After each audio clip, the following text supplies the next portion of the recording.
"You're safe now," said the lonely rancher to the woman found in the snow with her newborn twins.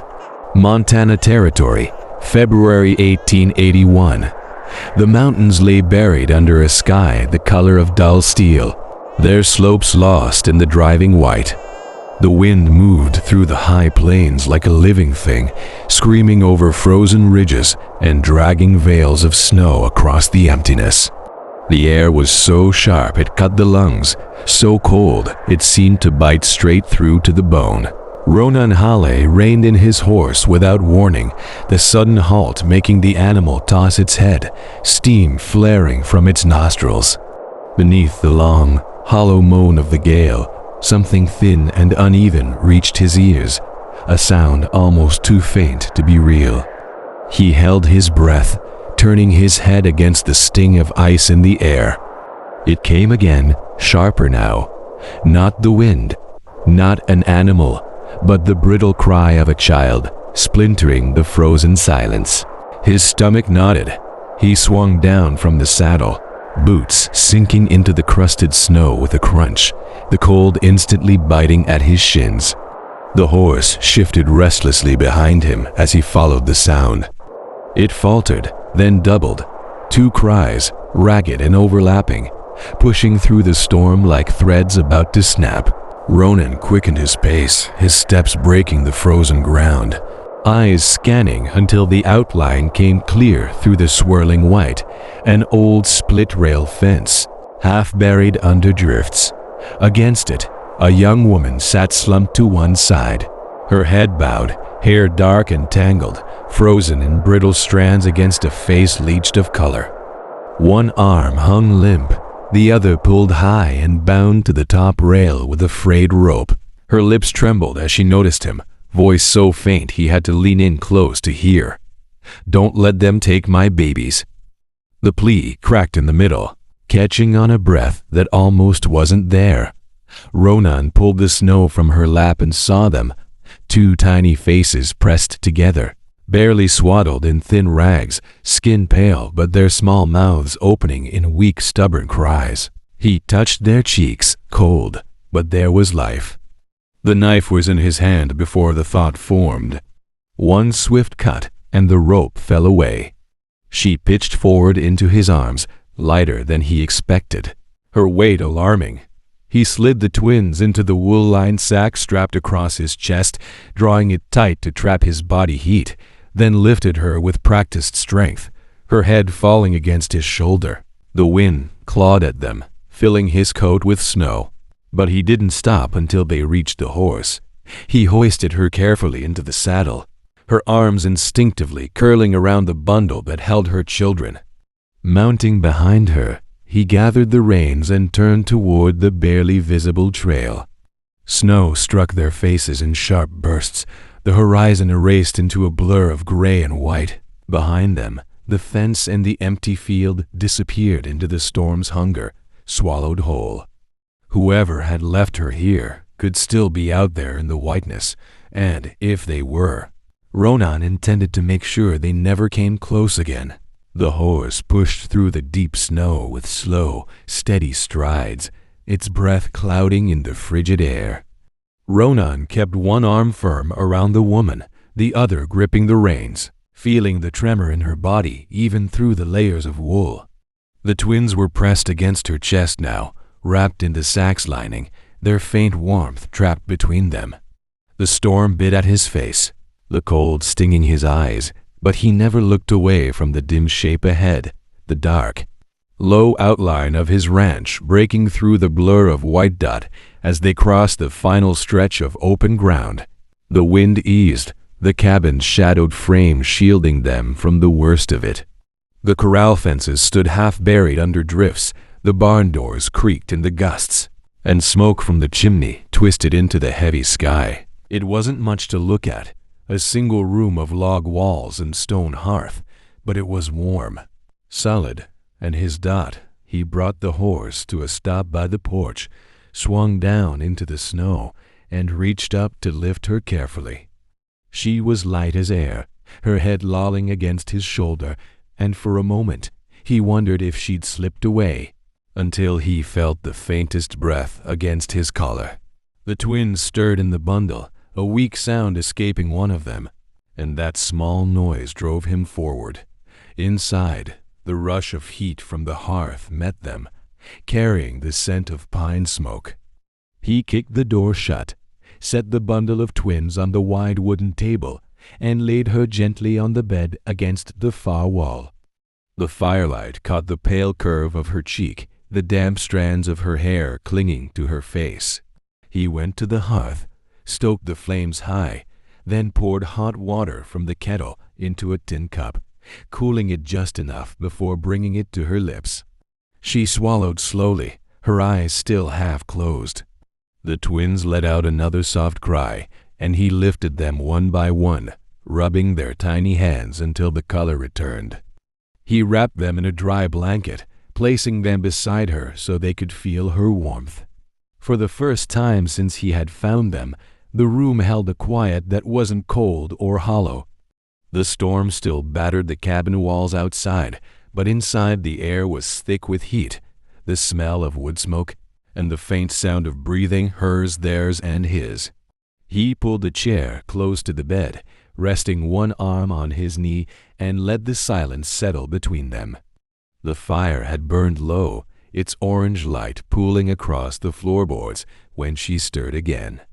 This time it wasn't a faint twitch, but a slow, deliberate lift of her head, her gaze blinking back into the room. The twins shifted in her arms, their tiny breaths warming the space between them. Her lips moved, at first without sound, then a hoarse whisper came through. Her voice splintered but urgent. "They'll come back," she said, eyes darting toward the window as if the snow outside might already be hiding them. Ronan leaned forward, one forearm braced on his knee, his hand close to hers but not touching. "Who?" Her breathing quickened, each word clipped and low, as though speaking their names would draw them nearer. "The men, the ones who tied me, left me there. They don't leave things undone." The room seemed to tighten with her words. Outside, the wind rattled the eaves, and she flinched at the sound. "How many?" He asked. "4, maybe 5. The tall one scar over his left brow, he makes the choices. The others, they don't think, they follow. They'll know I'm gone." She gripped the twins closer, her knuckles pale against the wool. "They'll want the babies. Or to make an example of me. They've done worse before." His jaw set, the muscle ticking beneath his beard. "Not here they won't." She met his gaze then, her eyes raw with the memory. "You don't understand. They don't care about lines or laws. If they find this place, they'll find nothing but trouble waiting." He cut in, voice steady, not loud but edged with steel. For a moment she searched his face, testing whether he believed what he said. Then she gave the smallest nod, as if agreeing to trust him, though her shoulders stayed tight, her gaze still flicking toward the window. Ronan rose without hurry, crossing the cabin to the door.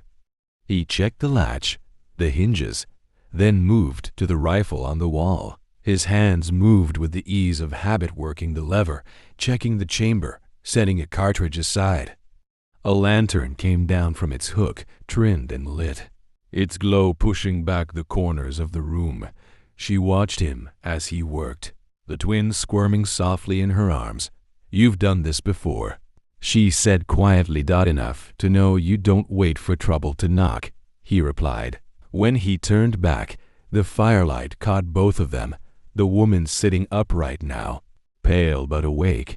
The rancher, standing ready with his rifle, leaned against the wall, his eyes cutting briefly to the storm-dark window. The wind clawed again at the cabin walls, but this time it wasn't the only thing pressing in. The wind's howl pressed harder against the cabin walls, as if the night itself had been listening to every word they'd spoken. Ronan's gaze lingered at the window a moment longer before shifting back to her. The twins squirmed faintly in her arms, small sounds breaking the brittle quiet. Outside, the darkness began to thin, not because the storm was passing, but because the edge of dawn was pushing over the white horizon. He stepped to the door, drawing in a long, deliberate breath, and unlatched the bar just enough to look beyond the threshold. The pale wash of morning spilled across the snow, painting the open stretch of his land in muted blue. At first it seemed empty, just the unbroken whiteness stretching to the tree line. But then movement. 4 distant specks breaking the horizon, the faint silhouettes of riders moving in tight formation. One of them, even from here, stood out broad-shouldered, the tallest in the saddle, posture rigid with purpose. Ronan's jaw tensed. He shut the door quietly, set the bar back in place, and turned to her. His voice lowed out. "Maybe now's the time you tell me your name." She looked up, the firelight catching the lines of fear still etched deep across her face. Yet behind them, a flicker of trust had begun to stir. Her lips parted, and for a long moment she said nothing. Then, almost in a whisper, as if speaking it might summon old ghosts, she answered that my name is Ilara. He nodded once, slowly, letting the weight of it settle. "Ilara," he repeated, locking the sound of it in his mind. The distance between them shifted, no longer just a rescuer and a stranger, but something closer, bound by danger and the knowledge that it would soon be at their door. He crossed to the rifle propped against the wall, checking the chamber with a practiced motion, then set it within easy reach. His eyes drifted back to the window. The riders were closer now, their shapes cutting sharper against the snow. Ilara followed his glance, her arms tightening protectively around the twins. "They're not passing through," she said quietly. "They're coming here." "I know." He moved to the door again, this time resting his hand on the cold wood. The storm had eased just enough to let the sound of hooves seep through a steady, measured rhythm that carried the promise of confrontation. He stepped outside into the brittle air, boots sinking into the drift. The early sun broke faintly through the low clouds, glinting off the frost on his coat. The 4 riders slowed as they neared the edge of the yard, their horses' breath rising in plumes. They stopped just short of the corral, silent, each watching him with the stillness of predators gauging their prey. Ronan stood his ground, the cold biting through the thin gap at his collar, his eyes fixed on the tallest man at their head. No words yet. Just the frozen weight of the moment, stretched tight as a drawn wire, holding the space between the cabin and the threat that had finally arrived. The cold was a living thing now, threading through the air between them, wrapping itself around every breath. Ronan's eyes stayed locked on the tall man at the head of the riders, the man's stillness as dangerous as any weapon. One of the horses shifted, its hooves crunching the crusted snow, and the smallest movement made Ilara's grip on the twins tighten until her knuckles blanched. The tall man finally spoke, his voice low, almost polite, but with a weight that pressed against the skin. "You've got something of ours," he said. Ronan didn't blink. "You've got nothing here worth your ride." Another rider let out a short, humorless laugh, but the tall man didn't move, his gloved hand resting easy on the butt of his revolver. "You give her back," he said, "and maybe I let you keep breathing." Ilara stepped forward, just enough for the man to see her clearly from the cabin door.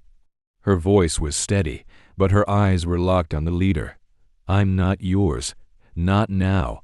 Not ever." That broke the stillness. The leader's hand twitched toward his gun, and Ronan's own arm came up like lightning. The first shot cracked the morning open, echoing off the barn walls, sending a cloud of snow from a nearby fence post. The other riders scattered sideways, boots in stirrups, guns flashing in the pale light. Ronan fired again, feeling the recoil bite his shoulder, but a slug from one of the riders caught him high on the left side, just under the collarbone, the force nearly spinning him off his feet. He staggered back against the porch post, breath sharp, vision tunneling. but stayed upright. Elara was shouting something behind him, her voice sharp with terror, but he didn't dare look back. He kept his sights on the tall man, squeezed the trigger, and the shot tore the man's hat clean off.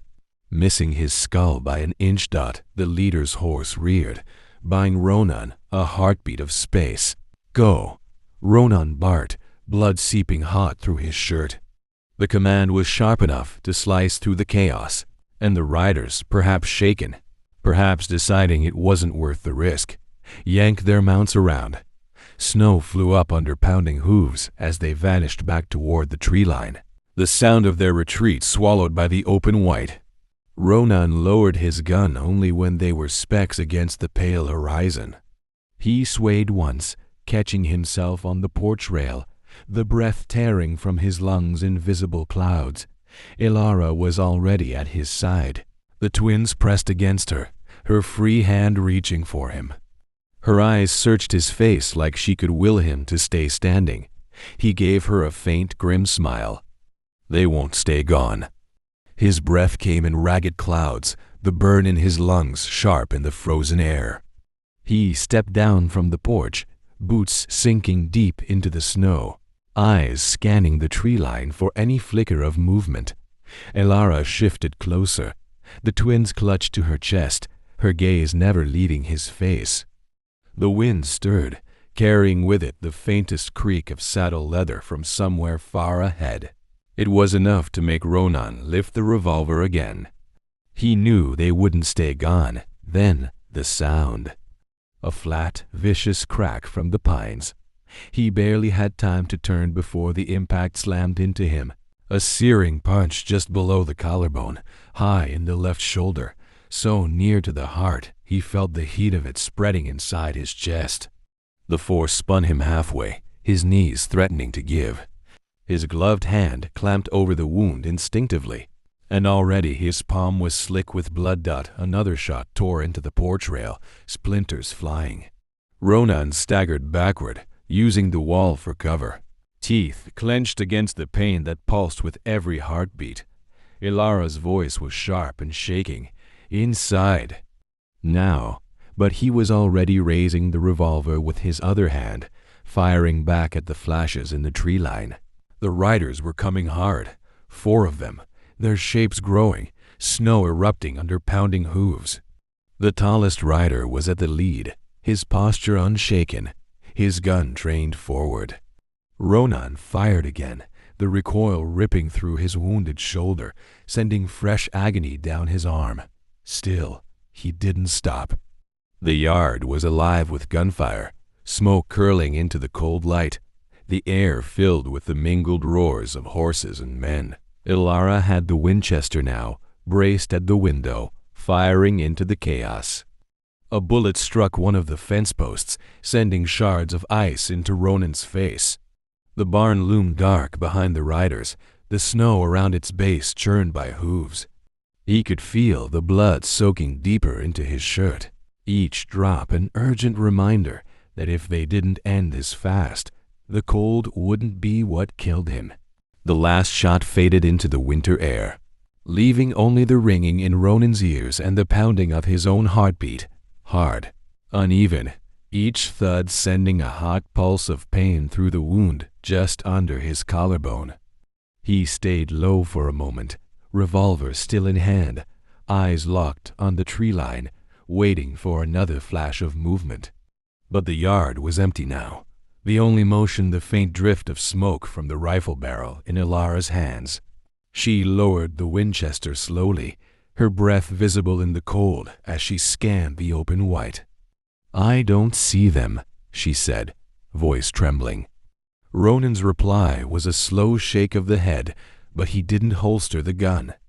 His left hand was still pressed hard against the wound, blood warm against his palm, seeping fast through his coat and into the snow at his feet. When he tried to straighten, his legs almost gave.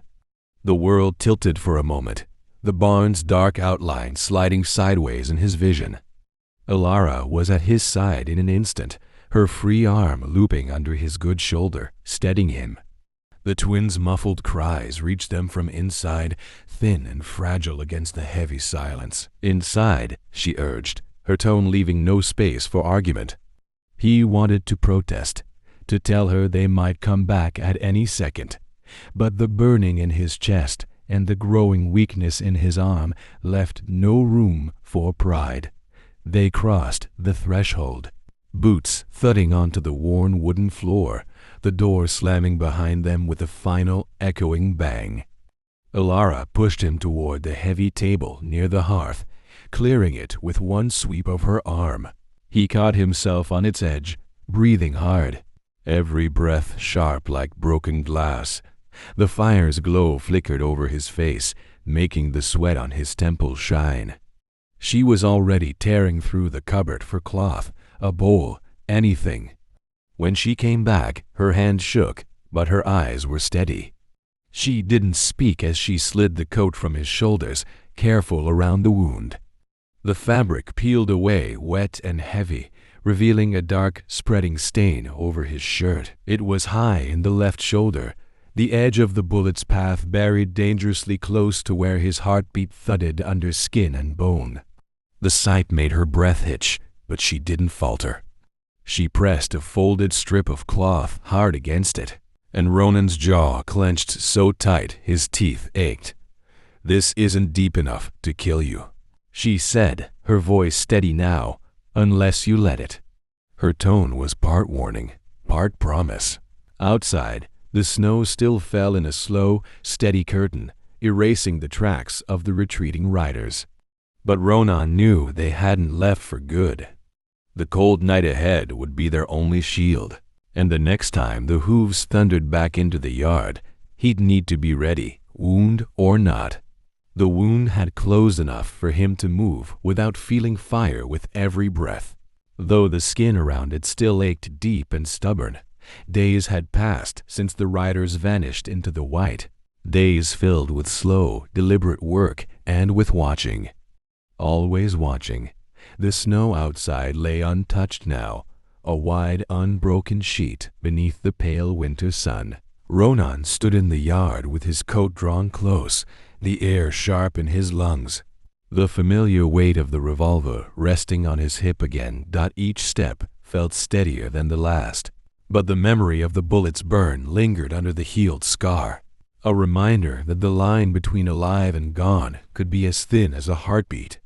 Inside, the cabin had taken on a strange kind of warmth that had nothing to do with the fire. Ilara moved about with a quiet confidence, tending to the twins in the corner where a cradle had been fixed from a stripped-down wagon box and lined with thick wool.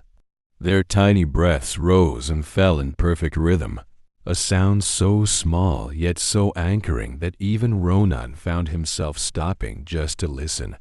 He caught her watching him once, not the way a wary stranger watches, but with something softer, more searching. She didn't look away when their eyes met. "You're walking better," she said, voice low but certain. "Because you kept me alive," he answered, not as thanks, but as fact. They shared the silence after, the kind that wasn't empty, only full of things neither of them had learned how to say. He noticed the way her hands rested on the edge of the cradle, steady, protective, and he thought of the first time he'd seen her, chained, cold, carrying nothing but the weight of survival, and of how far they'd come in so little time. That night, the wind rose again, rattling the shutters and breathing thin streams of frost through the cracks in the wood. Ronan sat near the window, watching the moonlight on the snow. His body was strong enough now to fight again if it came to it, and his mind was sharper than it had been in weeks.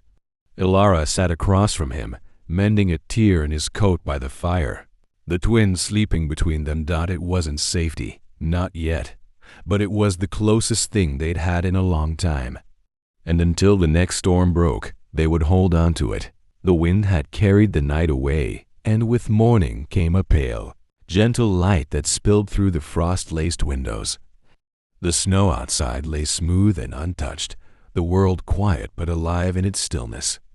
Ronan was already awake, moving quietly so as not to disturb the soft breathing from the cradle.